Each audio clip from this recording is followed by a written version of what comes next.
Alright guys, so I finally have the brass retail nozzles, if you can see, for the LM, and it's basically the same as the prototype ones, which means my thoughts from the initial review remains the same and I don't have to redo them. They're still very smooth, warm leaning with superb resolution for its price, and the best value IEM you can get right now. I'm not going to repeat the review and bore you guys to death, but real quick on the main selling factors. Number one, the bass texture is phenomenal for its price, the same as the EA1000s. And number two, the treble quality, or how smooth it is also price leading and even smoother than the EA1000s, which is like double the price. Now it is going to be a little bit sharp at higher volumes, but at mid volumes it's going to be perfectly fine, and unless you're really blasting these, you're not going to have any issues with like sharpness or any fatigue in the treble. It's very smooth. So instead, in this video, we're going to compare the LM to some other dynamic drivers aside from the EA1000s and the original EA500, as I already went into a deep breakdown for those, so go check that out if you need more information on them. Now the first IEM I want to compare is the Oriveti OD200. These have been getting some hype, and the silver nozzle versions on these are warmer sounding than the LM, with more bass impact, especially in the mid bass and just overall in the low end. The bass feels more forward and thicker, huskier in the vocals, fuller sounding, but they're also less airy and extended in the treble versus the LM, and overall resolution and smoothness still goes to the LM. Now with this combination of more mid bass and darker treble, the OD200 shifts the overall focus more towards the low end. Male vocals, bass guitars, and drums are gonna have more authority to them and feel meatier. I find the OD200s more enjoyable with hip hop and rock tracks where the low end energy really makes the track more, I guess, powerful and quote unquote goes harder, whereas I prefer the LM with pop EDM tracks that works better with more deeper sub bass rumble and overall helps with a little bit more treble energy. On the other hand, the black nozzles from the OD200 makes the sound less warm and around the same as the LM in terms of mid bass, but just less rumbly and deep in the sub bass. Now it focuses more on the female vocals. They're sparklier and more forward, but again not as smooth and extended in the treble, and the upper mids can get a little bit sharp on certain genres like K-pop and J-pop because of the upper mids boost. Soundstage wise, overall it feels a little bit smaller, both of the nozzles, than the LM because of the treble dip, less air, and also just not as extended and open. But if you're looking for vocals, then there are better sets for cheaper like the DZ4 and the Star One. Personally, if I wanted a warmer version of the LM, which is what the OD200 essentially is, I would just mod the LM with like extra Tanya filters on top of the brass nozzle, or just like any of the nozzles, because the LM overall still sounds airier and smoother, has a deeper sub bass rumble, and it also costs half the price with better resolution. So kind of a no-brainer in my opinion. It's very worth to grab the tuning kit and mess around with the LM, as you can get a lot of different variety that you may otherwise miss and can match your preferences better. But as for the OD100, which is its younger brother, I think it's a solid set if you want something more exciting as a side grade to the LM. It sounds livelier,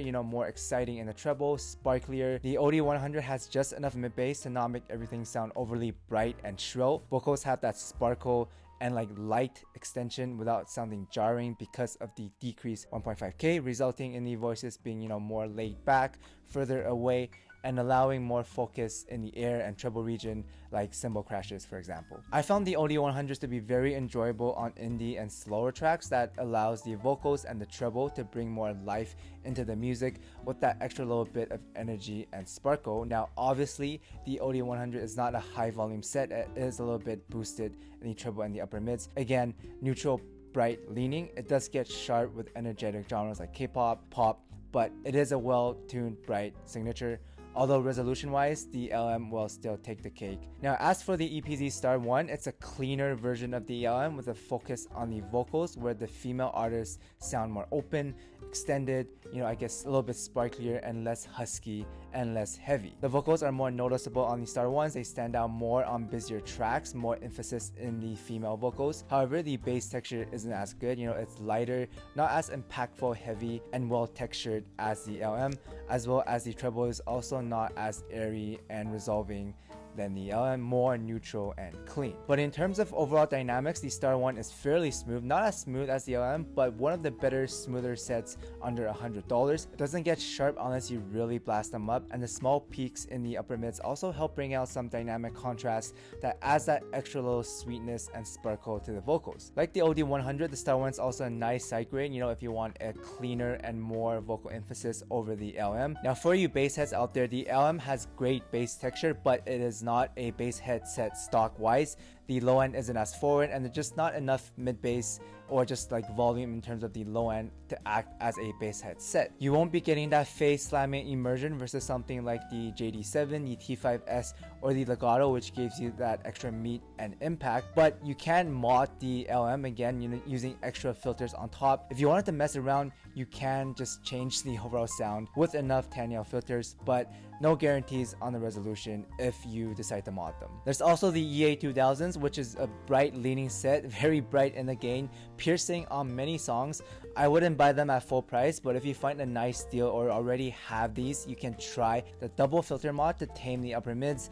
Actually sounds pretty good with the mods. It turns from a bright signature to a bassy tuning kind of bass headset. Very satisfying low end with the mod, slams nicely without sounding bloated. Resolution wise, the EA500s are around the same as the LM and the EA1000, since they're using essentially the same driver as the formats, but obviously not as smooth and airy as the other two. But again, with the mod, you can change things up and turn it into a mini bass headset. There's also the Wind, which is a brighter version of the LM with similar resolution and bass texture. They graph similar, but the Wind isn't as smooth. It has more dynamic contrast with the peaks, adds more sparkle and energy. It's actually pretty solid if you like a neutral, bright leaning set, although it is double the price of the LM, so not the best value wise, and this is where the whole tonality versus diminishing returns really kicks in. I mean, at least it's not the Araya 2. That set is absolutely obsolete by now. Please don't buy it. But if you find the Wind on sale around like $100, which is, you know, not very likely, but if you do find a set for around $100,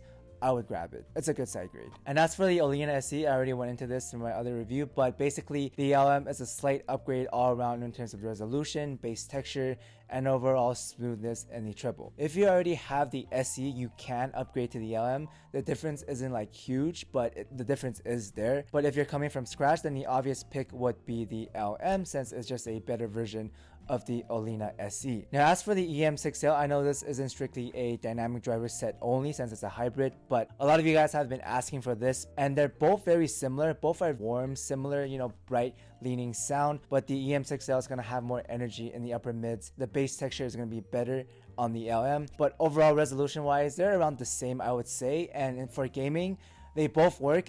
Again, guys, for gaming, it's mostly just a skill and experience, and then it's mouse and monitor, right? The IEM itself for gaming only takes like 5%, and either one of those are gonna work.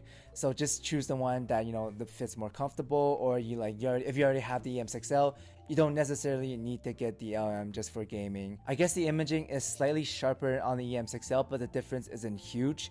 Again, if you want a warm leaning set but more focus in the upper mids and just like brighter female vocals but also slightly warm, then the EM6L is still a good choice. You know, again, tech resolution wise, they're around the same. I would say, you know, LM may be a little bit better on some tracks, but very similar sound wise. Even though it's still the beginning of the year and maybe it's too early to say this, but it is looking like the LM is probably going to be one of the best value IEMs of the year already. I mean, no promises because it is sci-fi, you know, things change all the time.